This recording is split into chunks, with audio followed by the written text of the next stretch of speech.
What a game one between Snake and Suning. Over 60 minutes long, and it's a backdoor attempt from Suning that goes awry.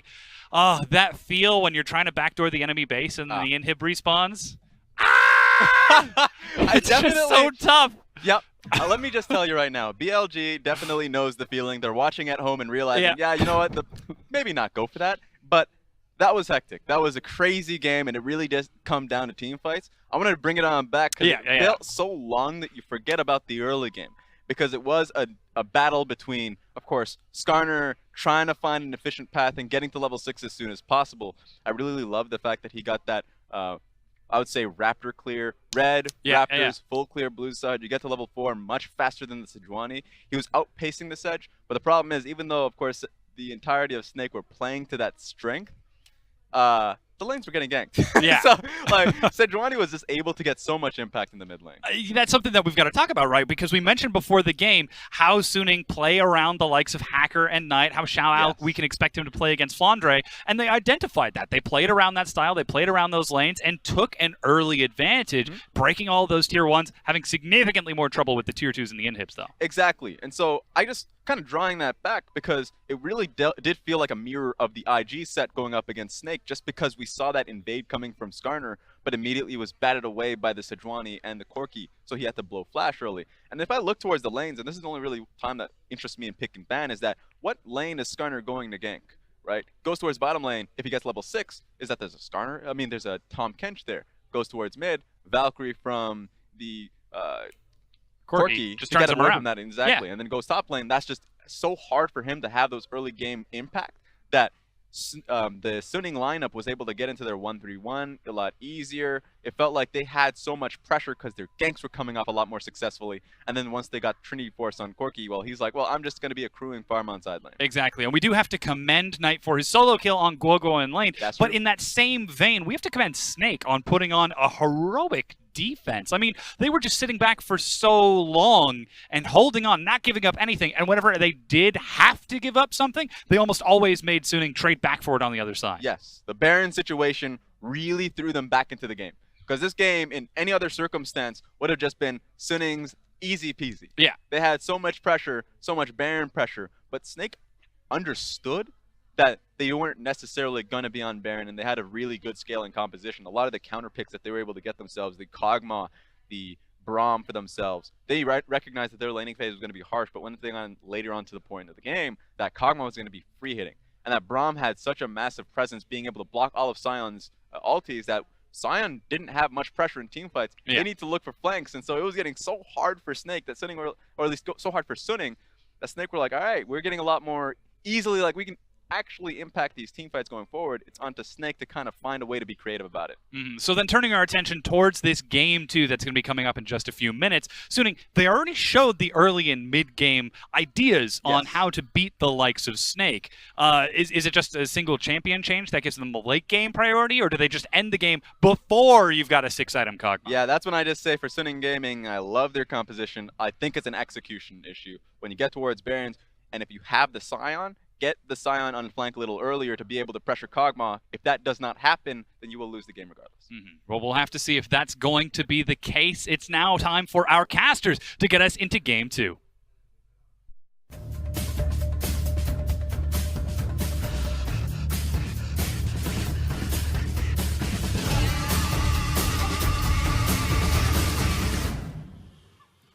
Thanks, guys. As much as we can talk about how Snake turned around that game and took it into a 68-minute slugfest, we have to always bring it back to Champion Select, which we're about to get into for game number 2.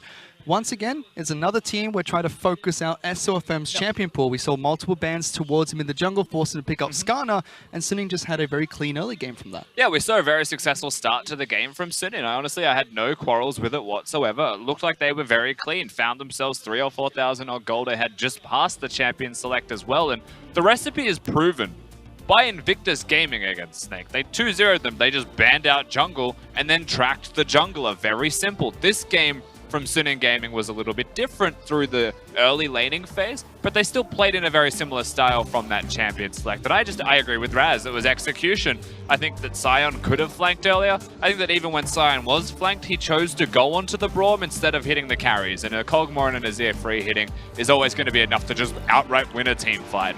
It happened consistently. On top of that, we saw Suning try to play to their strengths. Multiple times, splitting up the map, looking for the laning phase advantages when they could shut down SOFM, and they did that well. They broke all the outer turrets, made sure they danced around the Baron, but again, it went into a 5-on-5 fight, which Suning didn't have to take. They could have continued splitting Snake up across the map. Yes, they could have tried. They didn't try, though. They could have actually put the Sion with the Corki. They could have threatened the Gnar. They could actually put the Sion in a long lane to use the ultimate to engage onto Gnar. Things that could be more creative, things that Sinner Gaming could have, and it's all could haves. They did none of it. They tried so hard to group up as 5. They tried so hard to just secure themselves a Baron, get the objective, get out clean. But ultimately, none of it came true. Snake held steadfast, and they were able to just prolong the game's duration, which is exactly what they wanted, and it's exactly what they got. And Snake found that way back to the match from that 5-on-5, from SOFM's pick of the mid lane. But then Suning kind of wrestled back some control. Snake got a 4-on-1 fight. Suning still held on to their base. Picked up Elder Dragon with Knight making a smart play on Corki. Then they caught Flandre out twice. And both times it looked like Snake were going to be KO'd right there. And look, when it comes to Snake, I would never say that Flandre is a strong communicator. There was a time in 2015, Fish, you were there, where we did an interview with Flandre. And I said, how's your communication work with the team? And he basically spoke like Impact speaks in NA. But he speaks the native language, of course, and he just doesn't talk, is the answer for Flandre. Getting caught out of position is fairly inexcusable if you get caught twice. The first time is a mistake, but Snake still get the victory. They can look past it in the end. You just hope to not see it again in Game 2. Yeah, apparently the only thing that Flandre says to SOFM is either top is going to die or I am going to die come top. Which is followed up with SOFM saying okay, and Flandre either saying top dead or I'm dead. Yeah. So he's literally Impact just in his own language, which is just, pretty much. It's certainly creative. But he does not get that help from SOM apparently either. However, moving into this next match, we'll have to see if SOM does get unlocked, because we know he can do a lot more when he's on champions like Sejuani, or like Jarvan even going into this match against Suning. And will Suning be able to successfully transition their good 1-4 or 1-3-1 playstyle into a decent mid to late game? Because so far we haven't seen that from them against teams like Snake or like EDG, teams that are above them at the moment in LPL standings. And it does make you wonder, you know, we spoke towards Snake's vision control in that first game. Is that actually the difference for Sinner Gaming here? Do they struggle to just make decisions, or is it being hesitant to make those plays when they know their opponents are a good team? Because if that is the case, it has to change now. That is not the culture of the LPL. You're ahead, you make the play, and you have to do it properly. Moving into game number 2, already the bans for the first phase have come through for both Suning as well as Snake. Have Rise, Vladimir, as well as Gangplank being taken off the table. Snake, they're going to ban out Azir, Camille, and Zoe. So Gorkok got his chance to play Azir in that last match, not allowing Knight to have the same opportunity. But the man who stole Elder Dragon will get the same champion he had in game number 1, picking up Tahm Kench as his supportive choice. Of course, he should be getting that constantly as well. It's one of his most played, I believe, after last game. It is his most played support champion with 7 picks. Next to that one is the Braum, and that's something that you'd be looking towards for Snake as a response here when they go for the support role of themselves. Sinner Gaming, they lock in a comfortable champion, but Snake are able to respond very easily. They pick up Flandre as their top lane pick of choice, and Hoodia, the man that we both thought would pick up MVP after his clutch performance in team fights and the base defense, gets the same champion as game 1, going towards Braum once again. Which is perfect for him. It's exactly what he should be having. It unlocks any AD carry in the entire repertoire of Crystal's champion pool, including the likes of Draven, which is very unlikely. But note that, of course, he is a legacy Draven main, so Braum just a very good enabling champion. At the same time, we're seeing rotations and drafts here from Sinning Gaming. Note that they haven't changed their ban phase. Note that they're not changing the identity of their picks. And that shows that they're at least aware that the problem was execution. It wasn't champions, it was how they played it. Yeah, they still have the Tahm Kench, still has a lot of protection for their AD carries as well as map presence with his ultimate. They're picking up another mid laner who can rotate very effectively. Yes, Corki relies on the package, now Talia just uses the ultimate to do that a little bit more effectively and as and when she wants to. And again, moving back towards Sion on the top lane for Xiao. Once again, both teams saying, you know what, as you said, it's not about what we drafted, it's about how we played it. For Snake, I think they could be a bit more aggressive in the early and mid stages of the game. The Azir and the Kog'Maw is very risky. when Suning Gaming are such a high-intensity and bloodthirsty team. I do think that Snake's draft, in the scope of the identity of each respective team, was weak. They just got very lucky that Suning did not know how to close that game out, because we have seen clean closes from SNG in the past. We sure have, but Snake do make one adaptation here. With Azir being taken away as one of their bans, Orianna is the pickup in the mid lane for Guo. Orianna, the control mage, the rookie special as you would as well. Of course, they lost to rookie in their last set, so Gogo, of course, learning his lesson. He is a very good Orianna player himself as well. Back in the last split, when Gogo just joined Snake with Hudia, they had to try and assimilate themselves as quickly as possible, and it was Orianna and it was Rakan as their two major points of strength. They got a big wombo combo now with the Na as well as Orianna available for Snake, so if they find those 5v1 team fights, something which Suning are known not to be too strong at, could potentially help them out. Closing out the games a little bit easier than the tough time they had in that last match. But now we're going through lots of AD carry bans. First, going through Kalista, Xayah, the final ban from Snake, Kog'Maw, taken away by Suning. Yeah, and I believe the initiator of this, of course, the Kalista's a decent ban, is the Kog'Maw from Suning Gaming. Removing that, Snake has said, well, let's dance, Cowboy, and they've actually put the Xayah into the mix as well. Snake have the first pick here when it comes to the second pick phase. They can pick themselves up their AD carry of choice. And what does Suning Gaming do as a response? Final ban from Suning. If they don't go for Varus here, as you said, Crystal can pick it up as his first pick of choice. Instead, they ban out Skarner. Interesting ban coming out. I mean, Jarvan, Zac, still all left up and available. Sejuani has made it through the draft phase as well, but they go for the Skarner ban. Yeah, Skarner's not unexpected in terms of bans, but I don't think they banned it simply because of how well SOFM played it. It's a compositional reason you'd have to feel above all else. And they do get the Varus, a ban that I thought would be the final one from Suning.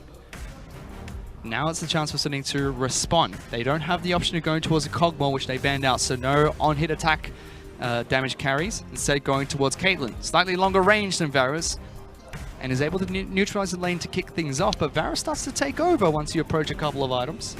Yes, and to be fair, if we do hit late game, Caitlyn's always going to bring that back, and I think that's something that Suning Gaming are looking towards. It's a bit of late game insurance policy, whilst retaining that early laning strength that they had in the last game. But Crystal responds with the Varus, one of his most played champions as well, and not a surprise to see him go to that, but it gives laning presence once again to Snake. So the early game's just potent between both of them in the bottom lane 2v2. The junglers now match each other with a Zac locked in as well. Their tanks, their engaged tools, they're everything that their team needs for facilitating all of the advances as we hit the early and mid stages of the game. I look towards mid lane for each respective team as where the difference is going to be made.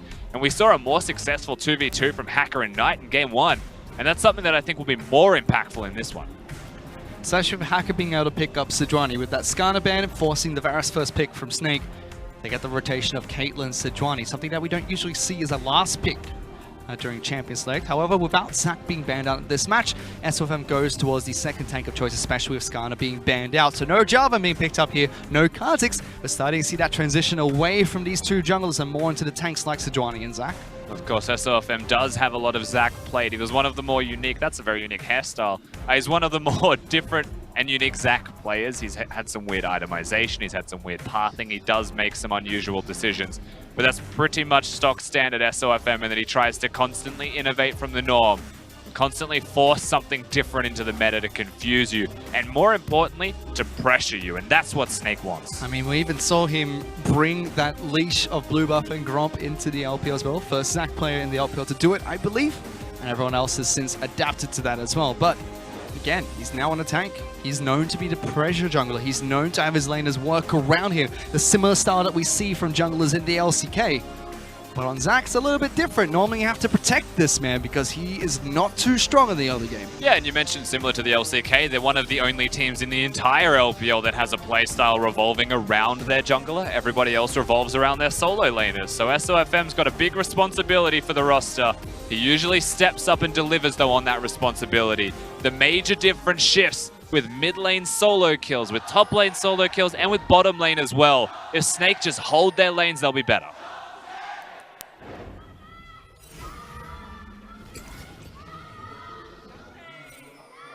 And of course, Suning still have their fans in that crowd from Chongqing, but the Snake pit is just way too loud, especially after that match 1 victory. We could hear them chanting all the way to the Nexus exploded in that game.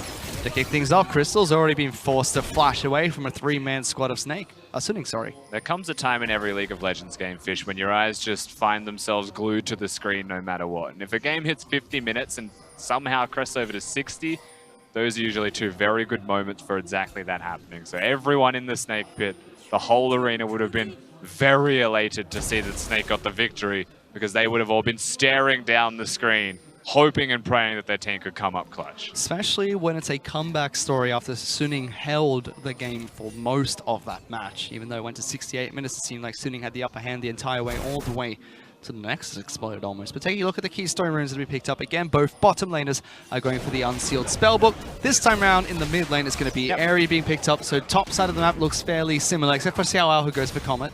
And it's important, of course, here, we were just watching SLFM do the Wolves to note how he's going to path in this game. He is someone that we mentioned that revolutionized the Gromp and the blue buff leash, doing it simultaneously.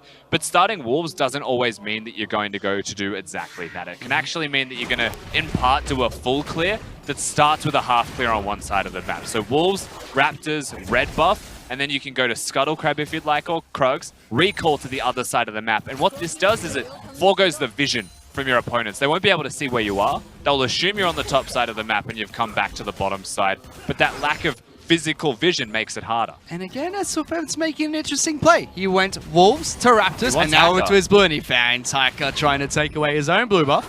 What are you Gets doing, him with the rubber Hacker? hand, slams him into the blue buff as well. That takes away Sejuani's passive. So let's see if Snake are able to rotate over. But currently, it's Talia who has priority in the mid lane, and bottom lane it's Caitlyn who's pushing it with Tom Kench. You'd assume this is actually Hacker's buff to secure, and he does do exactly that, and he's winning the trade as well. SOFM, he may have wanted to respect that a little bit more when you look at the state of the lanes that we're going to rotate. That's just a mistake from Zach. Yeah, your junglers can't play around the jungler when your lanes are being pushed in so quickly, and SO had the opportunity to take red buff and go towards his own blue. Doesn't work out for him. No, and you can see, again, I can understand that he wants to take a risk like that. If he manages to secure that blue, then that's very impressive for himself, right? He can then go over to the red buff, get himself a full clear. But Hacker takes the risky decision of even going for the smite battle, but knows how much damage he deals, is able to secure it. And because he forces the Zac back to base, look at the added pressure that ensues. That's a 4 buff. If Zac can't steal this from Hacker... Well, Zac can't steal anything. They know exactly where he is. Knight still has control of the mid lane, and he's going to try and kill SOFM and keep him away from the Krugs. It's not just 4 buffs, it's everything. They're trying to dive both Flandre and SOFM. Xiao's being able to chip down that top lane next to nothing, and they both retreat to their top lane in a turret. They just absolutely demolish Snake in every conceivable way. You mentioned how important the jungler is towards winning a game. Well, look at what happens when your jungler, that is the most important part of your team, gets counted. Well, Hacker's got SOFM downloaded in this match because he knew exactly where Zac was going to be in every step of the way. And now teleport bottom lane. Yoon actually flashing forward to try and lock down Hootia. Steps on a trap here, going to take a lot of damage. Yoon has the Devourer available, but instead they go for Crystal, who is stuck between a Rocket and a Scion, and Suning get first blood. Hootia flashes away to safety, and Crystal sacrifices himself. No summoner spells used. Just wanted to try his best to maybe get a cheeky kill onto Yoon on the backside. And best case scenario here is that Hootie can hold the wave. He also has the teleport if need be. Crystal's going to teleport in as well. It's the start of a disaster for Snake, but it's not like we haven't seen this before. Exactly as how last game started. A little bit stronger this time round for Suning. Can Snake hold on the way they did in that last matchup? Or do they still have some moves of their own that they're not showing just yet? Some way to find priority in this match? When you look at the difference between games 1 and 2, where Suning Gaming are strong and where Snake are weak, the jungle was where Snake was strong. That's the exact opposite right now. You're looking at strength from Hacker in contrast to SOFM. And that's the matchup you never thought to say that in as well. That may be a bigger deal than you would ever imagine. This Sejuani is going to be monolithic compared to his opponent, the tiny flubber running around in the jungle. And it's not like they banned out SLFM this time. The only junglers they took away from him were Sejuani as well as Skarner. Snake could have picked any jungler they wanted during the first pick rotation. Instead, they opted to give it to him last again. I don't think picking the Zac is the problem in this situation either. It's just how they've played it out. Again, we looked at how Suning Gaming lost game 1. It was execution. I think execution's a very similar prospect here in the second game. So they don't really know what they're doing right now, Snake. They feel very disheveled compared to what we're used to seeing, especially SOFM. Half clearing on his Wolves, going over to Raptors, then just coming back to blue buff, losing both major buffs. There's nothing for SFM to pick up. Can move towards his Gromp now. Sorry, Gromp Krugs. That's about it. Knight, sorry, Hacker's done a great job so far, and Knight has been pushing in Guok constantly and aiding his jungler, taking a play out of Snake's playbook. Xiaowao with control on the top side of the map as well. You're seeing what happens when the Scion can handle the Gnar, which is what you'd expect. They're diving top lane Talia's coming up as well. Remember, there's no flash available for either the jungler or top laner for Snake. Flandre does have Mega Gnar coming up shortly. Xiaowao missed the roar right there, but they get him in time. SFM tries to jump in. Can he lock down Hacker? Nice and no. Xiaowao now going to take the turret damage. So trying to dive Snake's jungler instead. Still has passive available for Zac. So it's a bit dangerous for them to do so. Hacker has flash. It should just be a free kill. Throws the minion at him. Heal's going to come out from Knight as well. And now that he has no turret to run to, Suning walk all over the top side of the map, getting another kill in the top lane. And this is just an absolute demolishing of Snake's ranks at the moment. They recall top lane. They've got the kills. They've got the tempo. Guoguo's just hanging out in mid lane. Like, what's happening, guys? His top lane is just being destroyed this entire time. Great execution here. Knight does not block off Xiaowao. They wait for the stuns to connect before the shove even gets considered. And then the stopwatch is used just before the auto attack can lock Hacker down for presumably a kill by the turret. Everything here is just squeaky clean from Sinning Gaming. Even SOFM deciding he had to back away from that turret means that's 3 kills over to Sinning. They're able to shut down SOFM significantly. He is more than 15 CS behind. Hacker is keeping up in terms of experience, and so is Flandre at the top side of the map. With a 2,000 gold lead, we've seen Snake being able to hold on from 4,000 gold. 30 minutes into the match. 7 minutes is much faster. To have a 2,000 gold lead for so much of that to be on a Scion. What's Crystal gonna do? Die. At this point, pray. I'll spoil it. He's gonna die. See if he can hold on. He's still sitting on a Doran shield and a stopwatch in comparison to the BF sword that's been picked up by Caitlyn. Already going for another initiation. SOM does hit level 6 from that. It's going to try and deliver Hacker further back. Guok was forced to use his ultimate there as well. He does get back to safety and secure his blue buff. SOFM does play that well to get out to safety, but the blue buff was contested, and that's still a victory for Sinning Gaming in the end. Yes, they don't win the Smite battle, but the fact that the Zac has it, not Guoguo, and the ultimate was used by the Orianna means that mid lane control is still there for Knight, and Knight has his ultimate up in about 30 seconds. If they want to go top again, punish Flandre, start to threaten the first outer structure of the game, they can. If they want to send Xiaowao to bottom lane with the Talia and Hacker now that they're 6 and they're hitting those ultimates, they could do that as well. Well, they're trying to see if they can invade onto SOFM on the top side of the map. Red buff is there, and Hacker once again makes his way up there. Exactly the same play that we saw at level 3 is now being put into effect at level 6 for Hacker. Doesn't spot out SOFM. There is a ward over this red buff. But he doesn't necessarily need to. The only risk they have presently is that Knight's at about half health. So they threaten the red buff. He should just be stronger in the 2v2 because Talia's here first, but mid priority is the biggest concern, whilst top is just demolishing. Xiaowao might be caught out slightly here. Hacker is close by. SFM going to try and pull him back. Good use of the ultimate coming out from Xiaowao. Denies that crap kill, but they're still hunting. Flandre gets the hyper proc. Wants to continue charging, but Sci's just so tanky. Ninja Tabby as well as Glacial Shell pick up. You're not killing that, man. Nope, that's what the 201 Scion will do whilst he was well out of position. He's tanky enough to survive. The ultimate, the flash expended, however, is still a win for Snake. And they actually get a trade. They get something positive. Whilst it's not a kill, it is something. They're holding on. Something about Snake is, despite the 3 kills, despite the early shutdown SOFM, they are just trying to survive in this match. That's what allowed them to find the opportunity to come back into the game last match. It is a lot earlier this time around. There is no part of the map which is going well for Snake at the moment. But at least they're holding on. The top lane is just a giant mess. How strong Xiaowao is. Bottom lane is doing work, as you would expect, though, for a Caitlyn and a Tahm Kench against the Varus. The range advantage there starts to make a large amount of difference. And also just having jungle presence down there. Having presence from the Scion specifically with the teleport down there. It's not just a Fed Scion, it's a Fed Scion that contributed to bottom lane and got it going. And then mid lane, Knight has just been unlocked. He has been unleashed into the entire map and he's doing it time after time. They still have their eyes set towards the top lane. Flandre nowhere near Mega, with Hacker waiting the wings. With Knight disappearing from the mid lane, that's an easy first turret being picked up by Suning. And note, of course, that Knight wasn't even going towards top lane. He just sat in the bush, Vision spotted him, and he said, well, I'll just hide. And the fact that he hides zones away Flandre, the turret just drops. It is solo gold for the first turret of the game over to Xiao too, like he needed another 650, but he has it. He's got both components for his Frozen Heart all ready to go as well. Crystal's going to have such a difficult time against the Sign. Yes, Crystal will be doing a decent amount of magic damage when he picks up a Rage Blade, but he relies on that attack speed to deal that damage, and Sign is going to be all up in his face.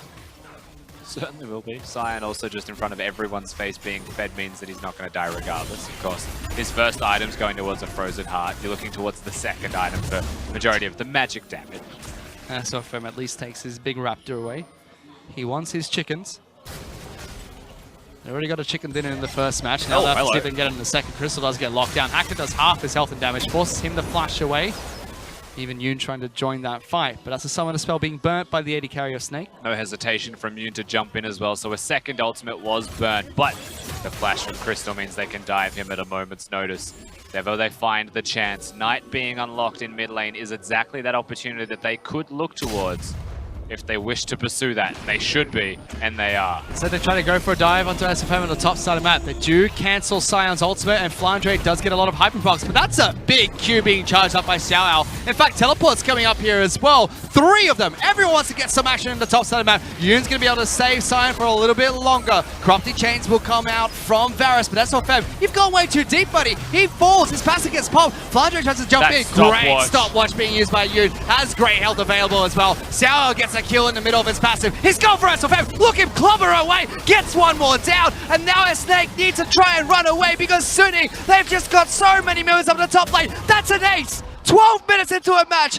Triple kill picked up and an ace for Sunny Gaming. Everybody from Snake comes top lane. They try so hard to make the play. They really wanted a dive to be successful. And they overcommit themselves to more than just one kill. And they are made to pay for it. Exactly right by Sunin Gaming. And as it should be done. They don't need 5 people up there. They just need a Talia. The tankiness, the stopwatch timings. Sunin are schooling Snake. They certainly are. It was a repeat of what happened at the start of game number 1. This time around, though, it's so much more well-defined by Sunin. Yes, it is, and of course the teleports start from Yoon very early. The gobble, the flash, they want to keep the Sion alive. And from this point, you're like, okay, the Varus ultimate was used on Yoon. You kill Yoon. SLFM commits himself super hard knowing he has the passive. But oh my god, that stopwatch timing from Yoon did wonders in keeping them in the rest of that fight as well. But the reinforcements arrive. They're able to secure themselves to follow-up kills. The shockwave just hits the spot. The spot was not the target. And then everyone dies to the Sejuani arriving. Tower kill picked up by Xiao in his passive. Knight picks up a triple. Full house being picked up by Sunny in that team fight there. Ace so early into the match as well. At 6,000 gold lead 14 minutes into the game. I can tell you that if this was a scrim, you'd be going next. The mistake that 1-0 off in a best of 3. There is no real go next opportunity for them. I think they just made that play out of desperation because they saw an opportunity, fully acknowledging, of course, that they are just super far behind. So they took that chance. That chance was very risky and it did not pay. It almost feels like Snake need to try and do what they did in game number 1. Sit back, try to relax, and hold out for as long as they can.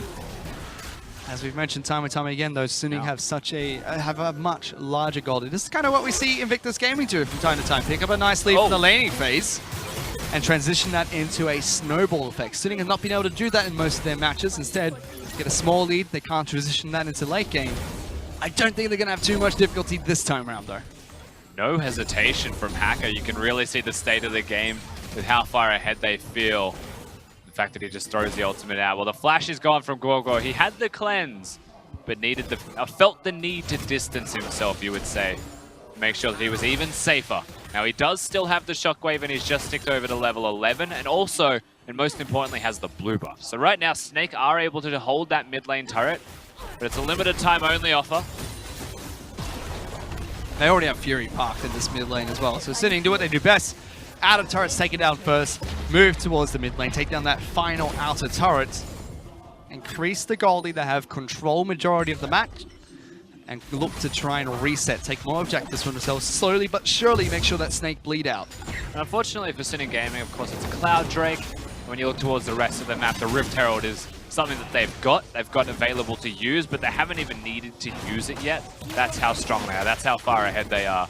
Right now, the state of this game, whilst it's in absolute control of Sin Gaming, they have actually still got the tools there in the shed to accelerate that even further. What are you doing?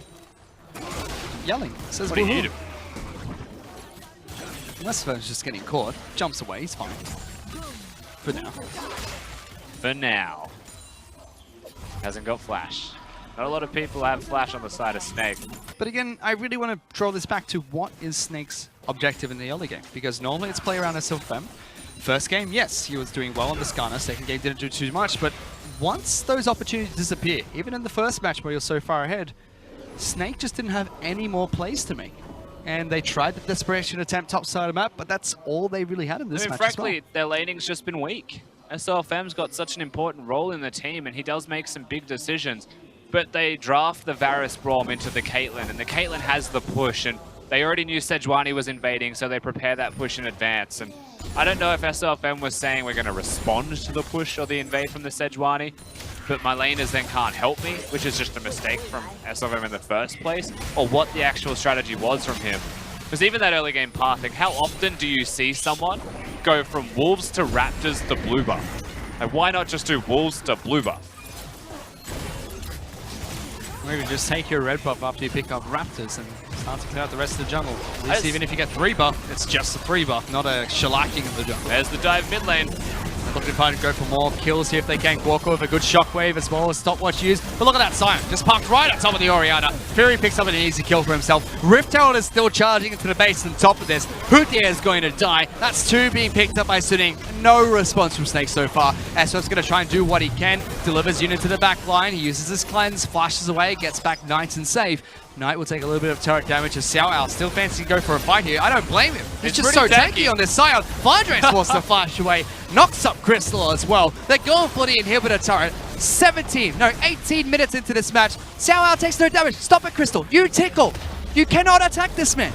Love me some back scratches. Gets in the gobbled up as well, rather. They're going towards top. Back it away. Snake actually had the top teleport, so that was a bit confusing. I'm not too sure where Houtier was going with that one. But either way, Suning Game and back it up. They're pretty far ahead, Fish. I don't really know what else to tell you at this stage. There's a Sion walking at them. They're hitting him, but he's just getting some back scratches. It's a 9,000 gold lead. 18 minutes into the match. Yeah. 10-1. Snake are lucky they've got a kill. I think we went to Frankly, 68 minutes last game, Rusty. Do you think we can go a little bit longer in this match? We're just compensating. We know that the games start in Shanghai very soon, so we want to get that second game victory out of the way as soon as we possibly can, so we can have a normal third game. The show can resume as usual. If what? If Snake don't hold out somehow. How? All right.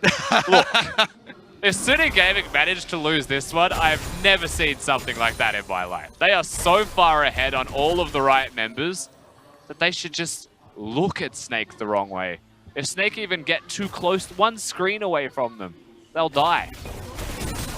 And all the gold is on the mid laner as well as the top laner, who has 2 completed items as a tank. Adaptive Helm as well as a Frozen Heart. Xiao Ao just can't die anymore. No. And that's awkward because it's a part of his kit. That's how fed he is. He wants to use his passive, but he just can't. Meanwhile, in the bottom lane, Crystal, yes, looking for his second item. But Fury has almost completed the core build that a Caitlyn needs.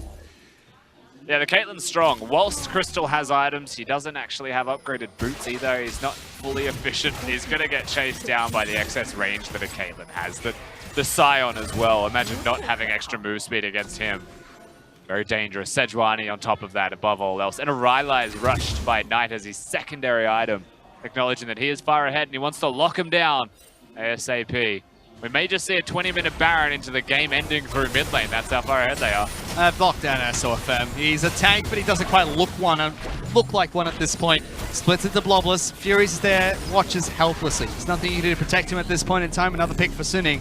Meanwhile, Sion's charging on to Flandre. He's forced to try and run away at full health from Suning. They're just going to run at each other a little bit. Yun and Fury also ulted into the backline behind him, which is why he has to disengage. Now, instead of going towards the Baron, even with the jungler dead, they find themselves another free turret to take, and why not when it's completely free? And now they can rotate as they would like. to anywhere they would please. Well, they've got 11,000 gold. Sydney can do whatever they want. Snake. Buy a house. Buy a whole family house. They pretty much I'm could. not looking at Fish, he's giving me a look. They pretty much could if they wanted to. But where was the Sydney in game 1? They had such a strong lead to start things off. They weren't able to snowball into this. Sydney Gaming are a good team that continues to impress, that continues to improve. Sometimes they just don't show up to play.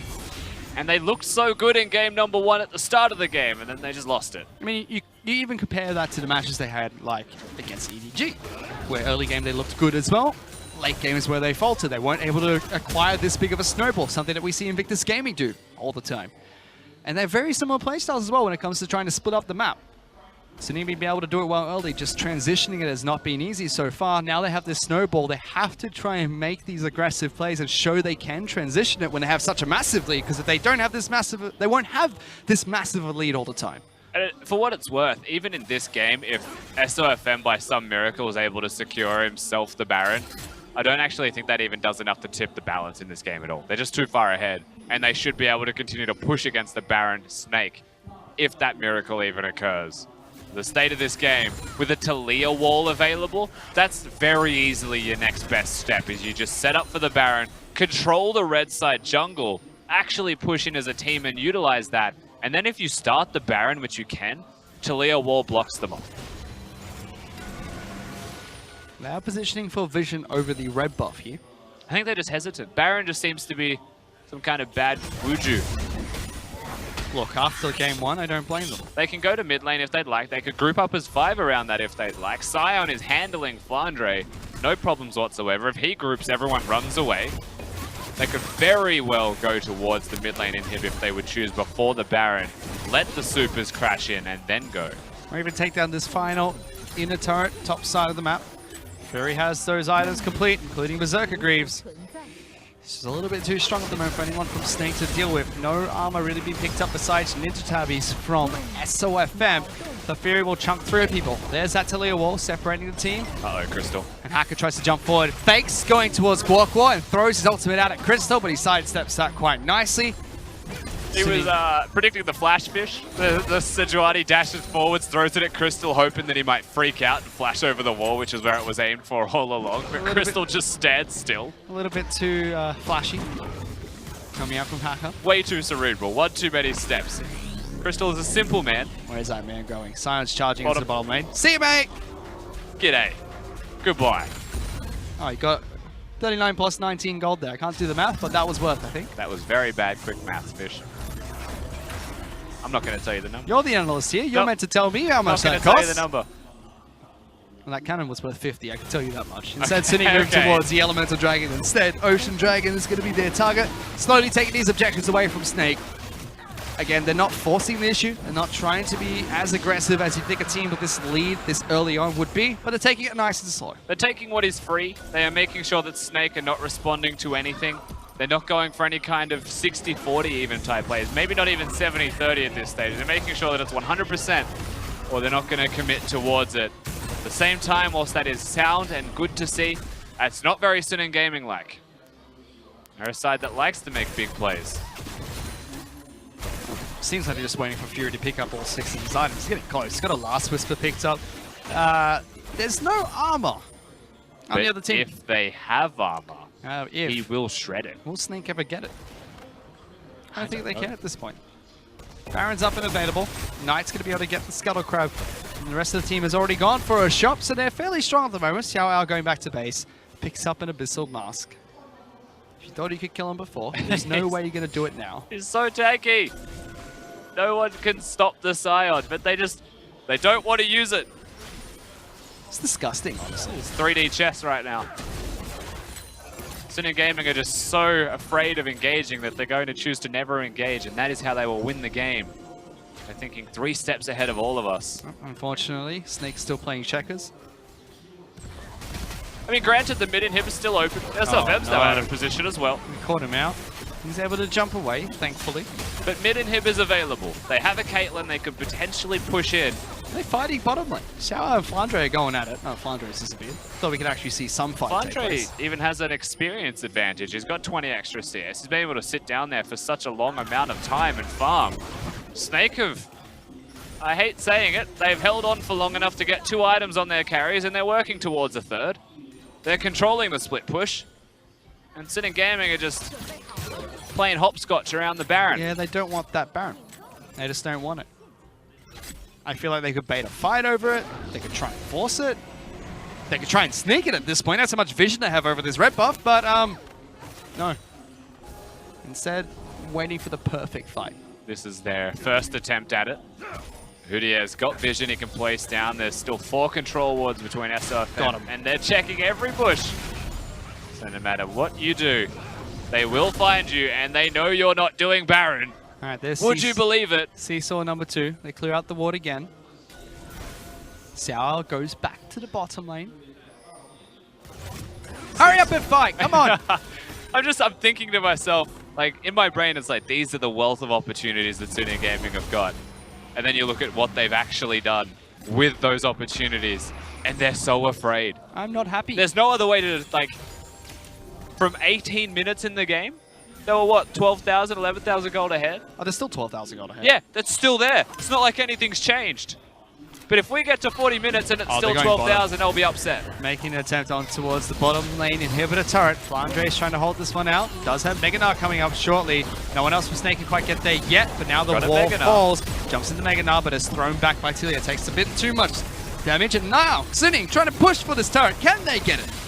Gorgo is level 15, so the Shockwave is not max level, but the Shockwave is there. Summoner spells are available for everybody as we finally look towards a moment in the game where these teams are potentially going to try and find a fight. Here we go. Gnar does go mini though, and Sion charges into the inhibitor turret. The rest of Snake have to back off. SFO gets locked down by Hacker's ultimate. Hudia gets sniped up as Fury flashes forward for that kill. Crystal, he tickles Xiao out. He's healing from all this damage that Snake are doing at the moment. He took more from the minions and the Nexus turret. Sorry, the inhibitor turret there. But finally, Suning, they will get an inhibitor for themselves 28 minutes into the match. They'll be able to find a second one. Here's one they prepared earlier. They almost forgot about. It's been that long, but they will secure the second inhib. Shockwave's still there for Gorgo. Found no opportunity to use it. Mega Gnar's still there for Flandre. He didn't get a chance to use it before.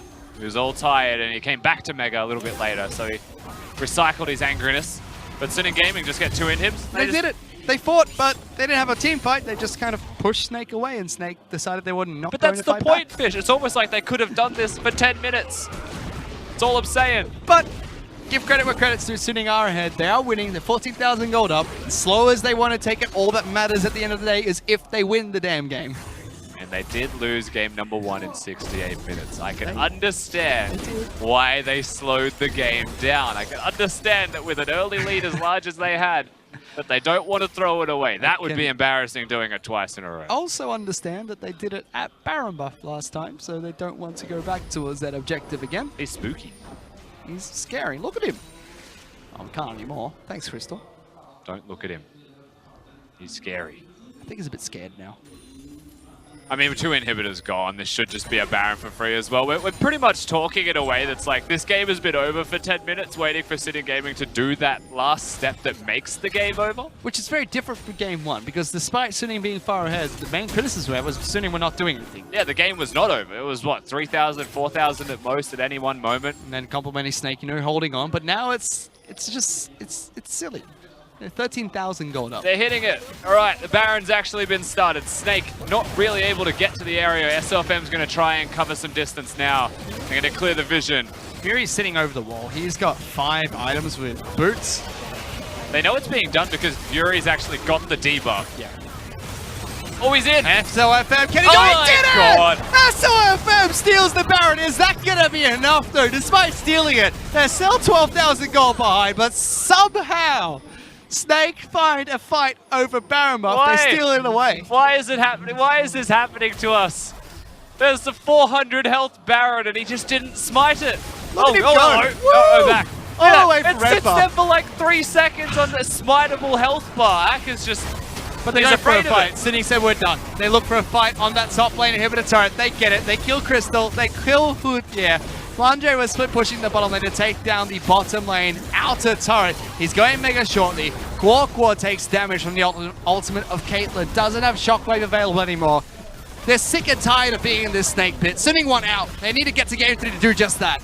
They are so upset with that Baron being stolen. Of course it was the 4v5. Crystal and Houdier are dead. SOFM has returned. They've got Baron buff, so ultimately, you'd actually expect that Snake will be able to hold the game. It may be close though with all these supers barreling in. Suning are too damn tired. Xiao tries to charge in on top of Guorguo. Shockwave not available for Orianna. Turret takes too much damage. That's going to fall. Only one turret left in this match means Suning can push in quite aggressively. Xiao even tanking it up. His shield yet to break after five turret shots. Flandre very low. Does have Nara available. Looking for a stun. Good knockback coming out from Xiao again. Houdier forced to flash away from Fury. Snake still holding underneath this Nexus. But look at Xiao again. Just charges forward. He's way too tanky. Knight even builds a wall. Snake gonna get a kill on top of Flandre. SOFM gets locked down as well. It's the slaughterhouse right here because City just walk through the base, take them down one by one. Crystal's the next target as well. He will fall. Houdier is shoved back into the team. Guorguo's in trouble. Triple kill picked up. Can he make it 4? Pops to Zhonya, saved by Yoon. Gets back to Nexus duty as it will be Suning taking us to game number 3. The 31-minute and 46-second game, something that will equalize the average game time at the very least for Suning. Bring that down a little bit lower, thankfully for them. And we get to go all the way to game 3 in this series, Fish. Both games started one-sided. Both games started in Suning Gaming's favor, but finally they find a way to end it. But they make sure the Baron gets stolen first. They wait 5 minutes first. They slow the game down as much as they can before they take the plunge. And we're still seeing those same hiccups, potential problems that are there for the Suning Gaming roster.